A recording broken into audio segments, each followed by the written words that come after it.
ayah berprofesi sebagai pedagang yang kaya raya. Keluarga itu tampak gembira. Pada suatu waktu, ibu Bawang Putih sakit keras dan akhirnya meninggal.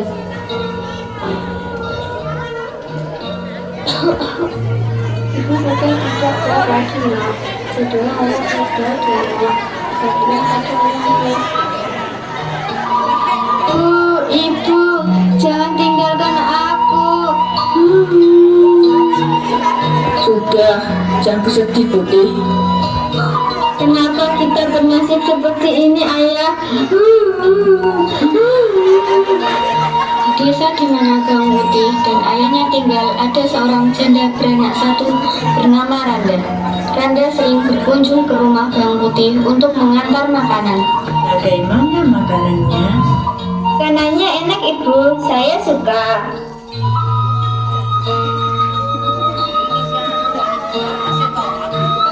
Syukurlah kalau kamu menyukai. Ya, Ibu, terima kasih ya. Akhirnya Randa berkunjung ke rumah.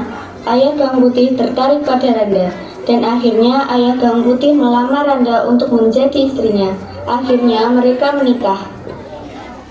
Awalnya kehidupan mereka bahagia. Bawang Putih dan Bawang Merah pun saling menyayangi. Hingga pada suatu hari ayah Bawang Putih sakit keras dan akhirnya meninggal dunia. Ayah, kamu kenapa? Bangun, Ayah, bangun. Inilah yang kutunggu. Akhirnya kamu meninggal.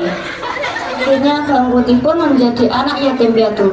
Sejak saat itulah ibu Bawang Merah dan Bawang Merah semena-mena pada Bawang Putih. Putih, cepat kamu bersih-bersih sekarang. Dan juga cuci bajuku ini ya, sana nggak pakai lama. Baiklah.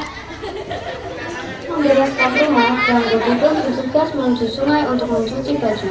Pada saat itu, aliran sungai sedang deras.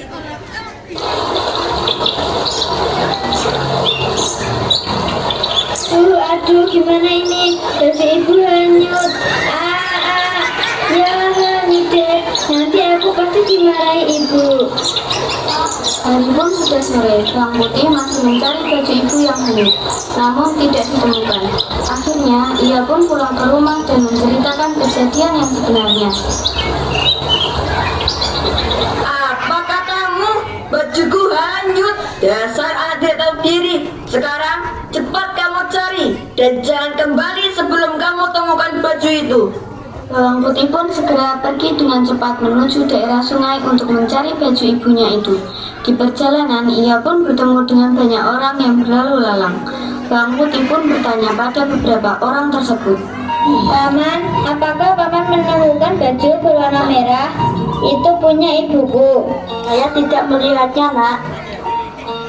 Baiklah, terima kasih, Paman. Ya, Nak. Bibi, apakah Bibi menemukan baju berwarna merah? Tadi hanyut di sungai. Maaf, Nak, saya tidak melihatnya. Sampai ada beberapa orang yang ditanya, tidak ada satupun yang melihat baju yang dimaksud oleh Bawang Putih itu. Hari pun sudah mulai gelap, baju itu belum juga ditemukan.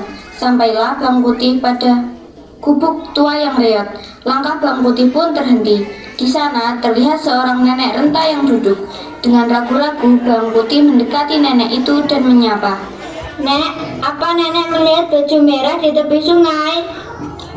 Iya, Nak, saya menemukan baju itu. Beneran, Nek? Iya, baju itu sudah nenek simpan. Jika kamu mau membawa pulang, ada syaratnya. Iya, Nek, tidak apa-apa. Saya sanggup melakukan apa saja asal baju itu ketemu. Syaratnya kamu harus tinggal di sini beberapa hari. Baiklah, Nek. Beberapa hari, Bawang Putih tinggal bersama nenek. Bawang Putih membantu nenek membereskan rumah dan memasak untuk nenek. Nenek pun kagum pada Bawang Putih yang sangat rajin. Nak, kemarilah. Beberapa hari ini saya memperhatikan kamu. Kamu rajin mengerjakan pekerjaan rumah. Dan hari ini sudah saya anggap cukup waktunya untuk mendapatkan baju yang kamu inginkan. Ini bajunya. Karena kamu rajin, nenek punya sesuatu untukmu. kasih, Nek. Labu ini untuk apa ya, Nek? Labu itu sebagai hadiah untuk kamu pakai jika kamu memerlukan. Sesudah itu, Bang Putih buru-buru pulang ke rumah. Sesampainya di rumah, ia segera memberikan baju kepada ibunya. Bajunya, Ibu.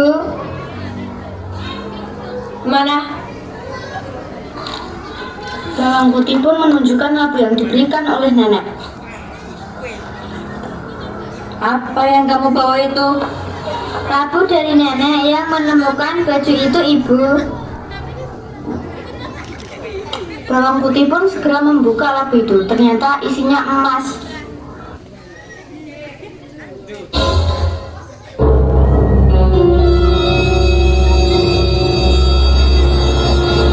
Wah, ternyata isinya emas.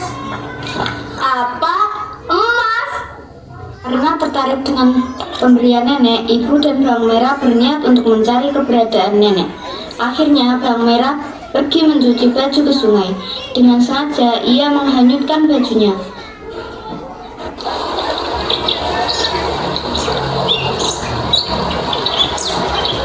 Kemudian dia mencari gubuk di mana nenek tinggal. Setelah ditemukan, Bawang Merah segera menemui nenek. Nek, apakah nenek melihat baju yang hanyut? Iya, baju itu sudah nenek simpan. Jika kamu mau membawa pulang, ada syaratnya. Iya, Nek, tidak apa-apa. Saya sanggup melakukan apa saja, asal baju itu ketemu. Syaratnya kamu harus tinggal di sini beberapa hari. Baiklah, Nek, saya akan tinggal di sini. Namun Bawang Merah berbeda dengan Bawang Putih. Ia hanya bermalas-malasan di sana. Hingga akhirnya nenek kesal padanya. Nak, tolong kamu bantu nenek membereskan rumah. Apa? Malas, Nek. Di rumah aku nggak pernah kerjakan itu. Awas kamu. Akhirnya nenek tidak betah melihat tingkah laku Bawang Merah yang hanya malas-malasan. Nenek pun menganggap cukup persyaratan itu. Bawang Merah pun diperbolehkan pulang. Marilah. Iya, Nek. Waktumu sudah saya anggap cukup. Ini baju yang kamu inginkan. Saya ada hadiah untukmu. Pilih mana yang kamu suka. Baik, Nenek. Aku pilih yang besar ya. Merah pulang dengan senang hati. Sesampainya di rumah, ibu segera menyuruh Bawang Putih mencuci baju ke sungai. Karena takut Bawang Putih meminta bagian. Ibu, ini labunya, Bu. Iya, Merah. Mari segera dibuka. Pasti isinya lebih banyak dari milik Bawang Putih. Tidak beberapa lama, ibu dan Bawang Merah membuka labu yang besar itu. Ternyata isinya bukan emas, melainkan ular berbisa. Ular itu keluar dan segera mematuk ibu dan Bawang Merah. Mereka pun seketika meninggal dunia.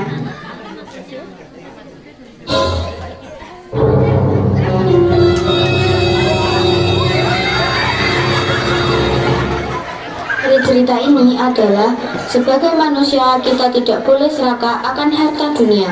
Untuk memperoleh harta kita harus bekerja keras, bukan dengan cara menguasai harta yang bukan hak kita.